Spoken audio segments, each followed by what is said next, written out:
Headline News Jovem Pan. Atingem todo o Brasil nesta época do ano e, com isso, muitas pessoas acabam desabrigadas. Porém, famílias precisam retornar às suas casas, mesmo debaixo de lama. Sem condições, precisam higienizar o que sobrou de alimentos para poder consumir, o que facilita, lamentavelmente, o surgimento de doenças. Sobre isso, nós conversamos agora com a médica nutróloga, especialista em medicina da qualidade de vida pela Universidade de Harvard, doutora Valéria Goulart. Doutora, divide tela já comigo. Muito obrigado pela sua participação.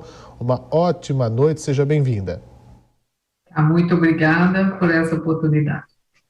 Doutora, existem essas situações que eu acabei de nomear na abertura da nossa fala e que trazem que tipo de preocupação, que tipo de riscos? É muito importante assim, se realmente a pessoa está vivendo uma situação de enchente, primeira coisa, tem que evitar o contato com as águas. A água da enchente ela é muito contaminada, lama, né? Então realmente tem que procurar um lugar mais alto, longe da água, porque senão vai poder correr um risco maior de transmissão de doenças, né? Então, na hora que ficou inevitável, entrou em contato com a água de enchente, tem que secar o corpo imediatamente o quanto antes e lavar, né, com água, sabão, de preferência as mãos, as pernas, as áreas que estão expostas, porque são várias doenças que podem ocasionar por causa das enchentes, entendeu? Tem cólera, tem diarreia, febre tifoide, hepatite do tipo A, leptospirose, então são doenças que às vezes podem levar até a morte. Por exemplo, a leptospirose é uma doença que ela é causada por uma bactéria que ela tem na urina do rato, contaminado, infectado, né? E mesmo se a pele não tiver nenhuma ferida, só o contato da água da enchente, lama ou que a água do esgoto tiver a contaminação disso,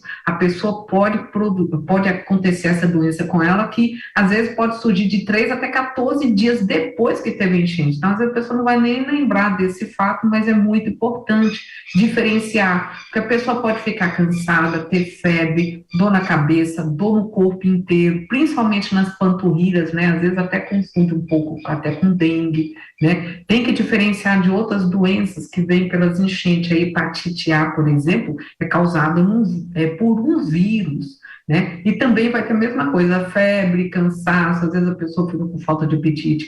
Uma coisa que chama bastante atenção, algumas pessoas podem ter, né, a coloração amarela, tanto da pele dos olhos, né, que a gente chama de icterícia, as fezes podem ficar um pouquinho mais claras, embranquiçadas, né? A vantagem é que a hepatite, o corpo, ele livra dela. Outra coisa que pode acontecer de enchente, diarreia, principalmente diarreia com água bem contaminada, diarreia com contaminação de bactérias, pode às vezes a pessoa até desidratar, então sentindo náuseas, vômitos, uma diarreia líquida com cheiro forte, tem que procurar ajuda médica. Uma coisa mais difícil que pode acontecer, impossível, é a febre tifoide, né? É uma doença um pouquinho mais difícil, mas uma bactéria que ela chama Salmonella typhi, e que a pessoa pode também ter febre alta, dor de cabeça, mal-estar, falta de apetite, mas pode, às vezes, aqui no tronco apresentar um pouquinho de umas manchas rosadas, né? E às vezes pode dar até sangramento. Então é importante sempre ficar de olho. Outras coisas que pode dar é tétano, porque às vezes a pessoa está andando ali na água, não está vendo onde está pisando, e pode pisar, às vezes, num objeto contaminado.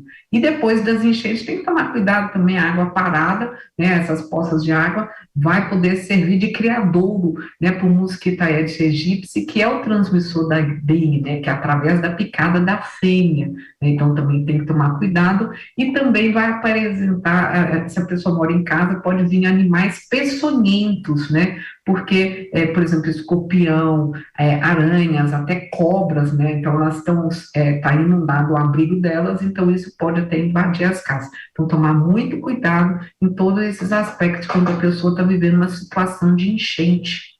Agora, doutora, o ideal seria descartar esses alimentos ou existe uma maneira com níveis seguros de higienização? Então, sempre a gente vai falar o seguinte, o alimento que ele teve contato, né, com a enchente, a água, esquece. Então, assim, leite, carne, frango, ovos, então, assim, Isso tem que jogar tudo fora, fruta, verdura, legumes, né? Então, assim, é difícil uma higienização.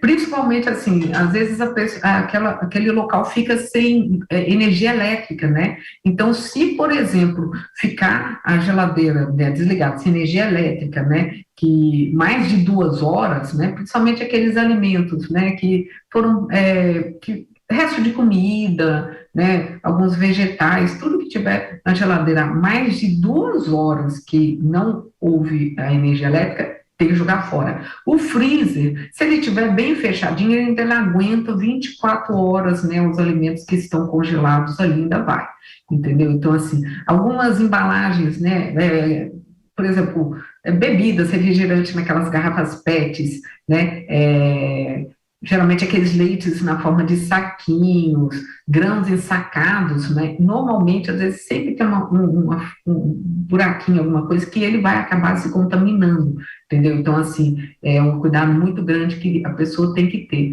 E o principal, né? Então, assim, nesse caso, como tem contato de enchente, tomar cuidado até com a água que ingere, né? A gente fala que a água para o consumo humano, ela tem que ser filtrada, né? Fervida antes de beber e também tem que ser tratada, né? Então, tem que colocar a solução de hipoclorito de sódio de 2,5% para cada litro de água. Então, você coloca 2 gotinhas de hipoclorito, não é aquela água sanitária que tem alvejante, que tem perfume, que tem tudo, não. Não, é o hipoclorito que você acha, às vezes, em farmácia, supermercado, pinga 2 gotinhas a cada 1 litro, né? E deixar mais ou menos por 30 minutos, meia hora, entendeu? Depois que você fazer isso, aí você fica mais uma confiança de tomar, ou depois pode tomar, se a pessoa tiver acesso também até a água mineral. Lavar bem as mãos antes de preparar os alimentos, né? Tem que fazer uma higienização geral, né?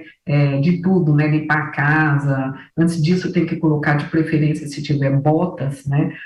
Ou aquelas botas de plástico, né? Então, de preferência, a luva para fazer uma limpeza bem completa, né, usando até, aí pode usar a própria água sanitária, né, que pode colocar um copo daquele 200 ml num balde de 20 litros, vai higienizar toda a casa, vai higienizar todos os utensílios, as louças, paredes, tudo onde que houve contato com a água tem que ser higienizado, né? Então isso aí acaba dando maior segurança para a pessoa, principalmente para evitar contaminações. Agora, que dicas a gente deixa de modo geral, não é, doutora?